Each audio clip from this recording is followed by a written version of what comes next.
बिस्मिल्लाहिर्रहमानिर्रहीम। अस्सलाम वालेकुम स्टूडेंट्स।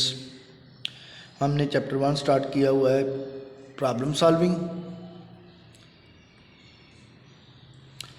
और इसमें जो क्वेश्चन हमने पढ़ना है, हमारे टॉपिक जो चल रहा है वो एग्जांपल्स ऑफ फ्लो चार्ट्स हैं। और आज जो हमने एग्जांपल्स करनी है पेज नंबर 12, पेज नंबर 13 और एग्जांपल्स हैं हमारे पास। दो एग्जांपल्स हैं, to assign grade to subject based on total marks and obtain marks. यानी आपने किसी सब्जेक्ट का ग्रेड फाइंड करना है, जबकि हमें उस टोटल नंबर्स और हमारे पास टोटल नंबर और ऑब्टेन मार्क्स गिवन है। तो हम ये स्टार्ट करते हैं। ये जैसे मैंने आपको पहले बताया था कि फ़्लो चार्ट बनाने के लिए हम फ़्लो चार्ट क्या होता है, पहले तो ये बताया था कि किसी भी चीज़ को तस्वीरी शक्ल में रिप्रेजेंट करने को हम फ़्लो चार्ट कहते हैं। और फ़्लो चार्ट बनाने के लिए हम सिंबल्स का कुछ साइन जो होती हैं उनका इस्तेमाल करते हैं, तो उससे हम फ़्लो चार्ट बनाते हैं। तो ये फ़्लो चार्ट इसमें हम देखते हैं। डेफिनेटली हर फ़्लो चार्ट का मैंने बताया था आपको कि हर फ़्लो चार्ट का एक स्टार्ट और एंड पॉइंट होता है। स्टार्ट के लिए हम ओवल शेप सिंबल जो है वो यूज़ करते हैं। उसके बाद हमने इसके लिए इनपुट के लिए सिंबल यूज़ किया, जिसमें हमने इनपुट के तौर पे ऑब्टेन मार्क्स और टोटल मार्क्स लिखे। फिर हमने एरो से, जिसको फ्लो लाइंस कहते हैं, फ्लो लाइंस कहते हैं जो फ्लो चार्ट के फ़्लो को रिप्रेजेंट करते हैं कि फ़्लो चार्ट हमारा किस तरफ मूव कर रहा है। फिर हमने इसमें रेक्टेंगल शेप यूज़ की। वो रेक्टेंगल शेप आपको पता है कि प्रोसेस के लिए यूज़ करते, प्रोसेस सिंबल यूज़ किया। प्रोसेस सिंबल में क्या किया हमने, percentage equal to obtain marks divided by total marks multiply by 100, उसकी ग्रेड परसेंटेज फाइंड करने का फार्मूला लिखा है। नीचे हम आ जाते हैं, उसके नीचे फिर हमने डायमंड शेप यूज़ की, डायमंड सिंबल यूज़ किया।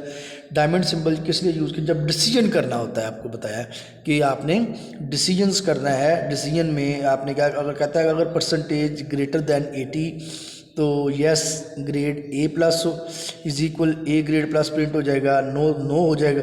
अगर नहीं है तो नो के फिर हमारे पास नीचे आ जाएगा। नीचे फिर उसी तरह कहता है अगर परसेंटेज ग्रेटर दैन 70 है तो ग्रेड हमारा is equal A grade print होगा।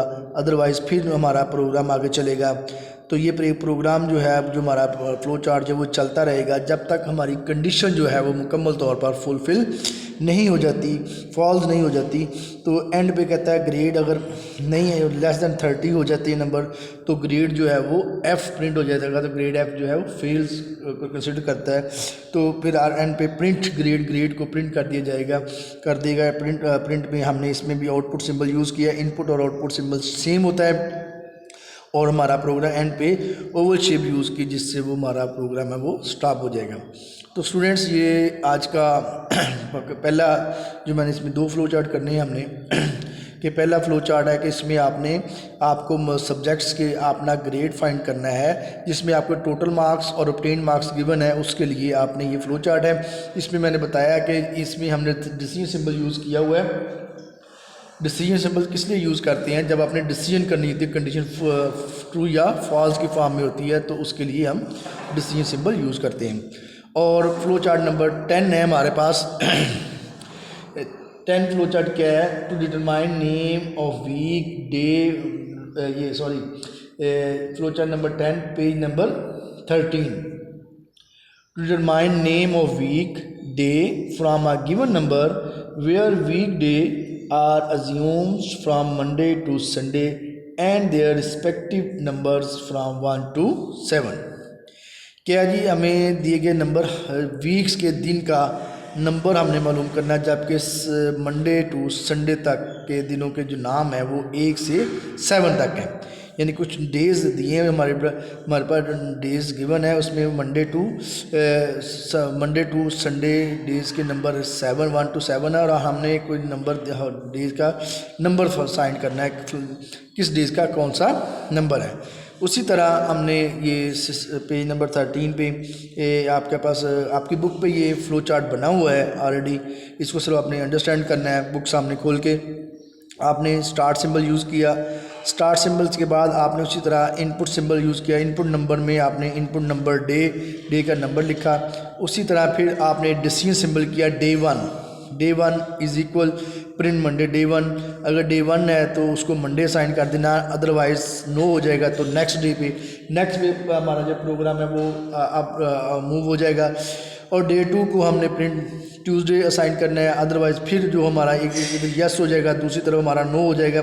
इस तरह डिसीजन सिंबल यूज़ करते जाएंगे और जब तक हमारी कंडीशन जो है मुकम्मल तौर पर फुलफ़िल नहीं हो जाती तो हमारा प्रोग्राम, हमारा ये फ़्लो चार्ट जो है वो चलता रहेगा। एंड पे जो प्रिंट डे संडे प्रिंट हो जाएगा और फिर एंड पे जब हम संडे तक पहुँचेंगे तो एंड पे एंड नो करने के बाद हमारा जो प्रोग्राम है वो एंड हो जाएगा।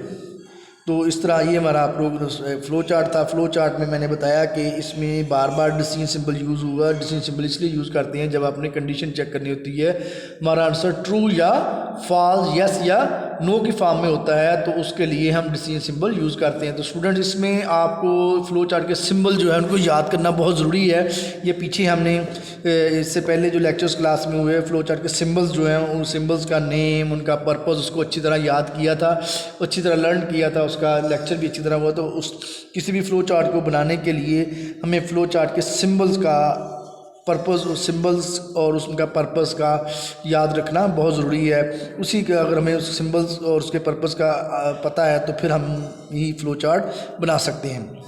स्टूडेंट्स, तो यही जो आपका flow chart number 9 and 10, page number 12 and 13, ये आज आपकी डायरी है। इसको आपने अपनी कॉपीज़ पे, जिस तरह हमने पहले फ़्लो चार्ट बनाए हैं कॉपीज़ पे आपने नीट करके लिखे हैं, इसी को आपने नीट करके कॉपीज़ पे बनाना है neat and clean lead pencil से। और उसको अच्छी तरह आपने राइटिंग भी अच्छी होनी चाहिए और इन्हीं फ़्लो चार्ट को आपने याद करना है। यही आपकी डायरी है। और जैसे फिर आपने स्कूल आना है तो आते फिर आपका इसी के मुताबिक फिर आपका टेस्ट भी शुरू हो जाना है।